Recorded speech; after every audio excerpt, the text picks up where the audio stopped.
Some breaking news to bring you. The Conservative leader, Kemi Badenoch, has accused Sir Keir Starmer of misleading Parliament over the appointment of Lord Mandelson as US ambassador.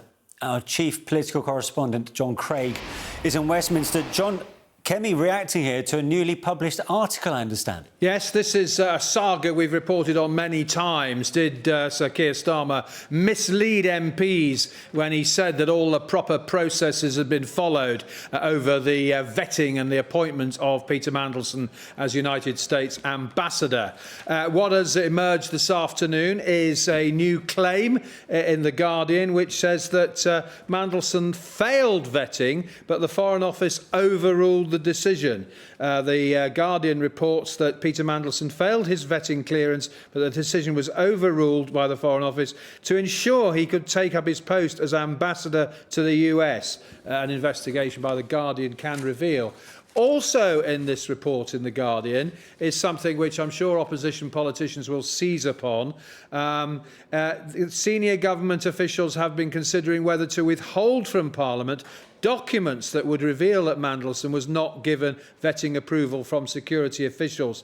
That decision, which rests with the Cabinet Office, has not yet been taken, but as this story points out, any attempt to withhold the documents from the Intelligence and Security Committee could amount to a breach of Parliament of the motion to release all papers relating to Mandelson's appointment. Remember, the House of Commons passed a motion saying that all the documents must be released. That was when the government caved in, but gave that committee, that high-powered committee of senior parliamentarians, peers and MPs, the right to vet all the documents. Now, Kemi Badenoch has seized upon this latest claim.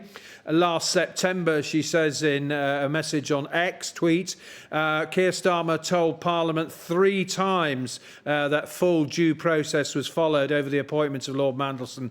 We now know the Prime Minister misled the House. The Prime Minister must take responsibility. Now, I can tell you when that date was. It was in the House of Commons on the 10th of September, the day after Lord Mandelson's dismissal. He said full due process was followed during this appointment, as it is with all ambassadors. And as the Tories have pointed out on a number of occasions already, on the 4th of February this year, he said, we went through a process. There was a full diligence exercise. What was not known was the sheer depth and the extent of the relationship. Mandelson lied about that to everyone for years. So, fresh embarrassment for the Conservatives, sorry, for Labour. The Tories are turning up the heat over the Mandelson appointment. It gets murkier and murkier with this claim now that there was security vetting and he failed it, but the Foreign Office overruled the decision. We've not had a response as yet this afternoon to the latest claims, but up to now, the government has been insisting that the full process was followed. They have denied any suggestion that the Prime Minister misled MPs.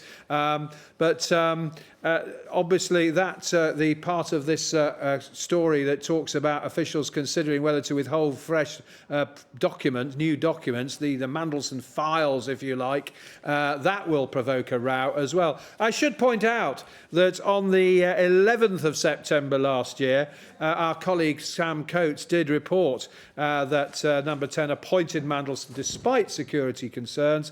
The security services expressed concern about his appointment, but Number 10 went ahead anyway. Sky News understands. So it gets murkier and murkier, more controversy. Tories on the attack again.